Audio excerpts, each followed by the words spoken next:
Gibadde miranga biwobe kulira n'okwazirana ennyonyi ya kampuni ya Kenya Airways bwetuusiza omubiri gw'omugenzi Sheikh Zubair Kayongo.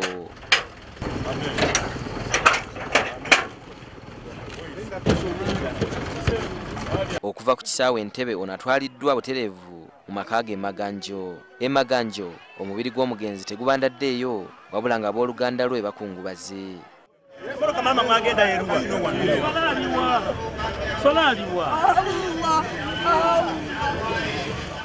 Ekibuli ababadde okusabira omugenzi abakungubazi basiimye Sheikh Kayongo byakoze n'enneeyisa. Oyajjira nga basheeka bwakugamba ekintu oga nti ogira olindako kaaba bw'aba yabise nga tetukyabeekakasa bulungi naye waaviiriddewo ng'ekifaananyi ekyo kikyuse. Sheikh Kayongo was very crucial. Sheikh Kayongo abadde muntu wa nsonga nnyo mu nsonga eno. Because he appeared to be having credibility. Kuba alabika ddala yalina credibility. Okwesigibwa mu nsonga eno among a big section of the Muslim community. Mu basiraamu ba Uganda.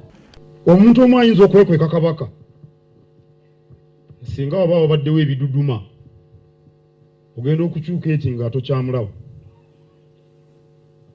Bwe biba ebiduduma nga biwedde najja n'akuuta akalevu.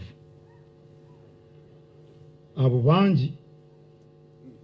Sheikh Zubair Kayongo abadde teyeekweka kabaka we. Ababadde beebuuza obanga wanaabaawo Supreme Mufti omujja ekibuli ye wavudde ekyokuddamu. Naffe nga kibuli tukkiriza mu Supreme Council ng'ekibiina ekigatta abasiraamu naye twawukana ku bukulembeze bw'oyo atukuba mu binnya y'enjawulo yokka. Era tujja kisigalako. Abeetegese kati n'abamala amajjumba amalungi n'olemu Mufti wayitirirwa obulungi naye nsaasira atandikirawo. Naye ndowooza nti nja kumpa amagezi kubanga kukugirawo obumalirivu tebalonda batebakola booti olwokubeerenga mutaka. Era ngamba olukiiko lw'abamasheekhe lutuule lutubuulira anaddawo. President Museveni aliko obukadde bwa siringi za Uganda obuwera ze yawaddeyo olunaku lw'eggulo zikole ku by'okuziika. Esooka n'atuweereza ssente ezikunukkiriza mu bukadde 50 okukola ku bintu bino byonna.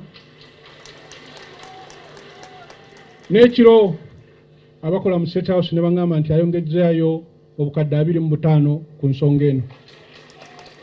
Mu kusabira omwoyo gw'omugenzi President Museveni aliko amagezi gawadde abasiraamu. I appeal to you that you continue with the effort in which you were involved. Mbasaba mugende mu maaso ne okwenyigira mu nsonga gye mubaddemu of reuniting the Busiramu. Ennaku nga bwe ziri mu kufiirwa mu kusabira Sheikh Kayongo mweyolekeddemu obumu n'obwegasi ate mu bantu abatasuubirwa kwesemberera.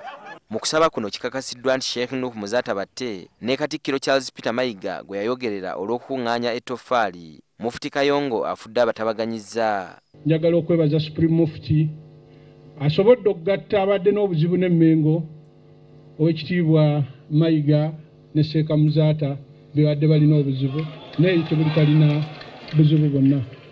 Nga basiibula Sheikh Kayongo abasiraamu boogera kimu nti Allah yawa ate era yajjako. Ernest Wisdom Kiyonga, NTV ku ssaawa emu.